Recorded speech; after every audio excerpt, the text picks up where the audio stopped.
এই 500 বিরাদার আমাদের মালিক যাচ্ছে, ধানি যাচ্ছে, পড়ানো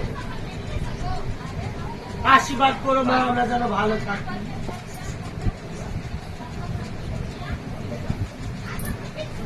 टालीगंज का पोखराज नायक उम्रा करने जा रहा है, इसलिए हार्डफुल कर रहा, 5,000 रुपया दे।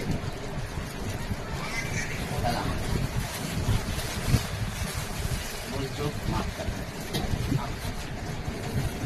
ऐसा हमें माफ करना, जाने जाने जाने सर माफ करना।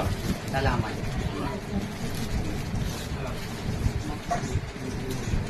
कहाँ सुना माफ करना। এই যে আমার মালিককে আমি 5,000 টাকা দিচ্ছি, হজে যাচ্ছে।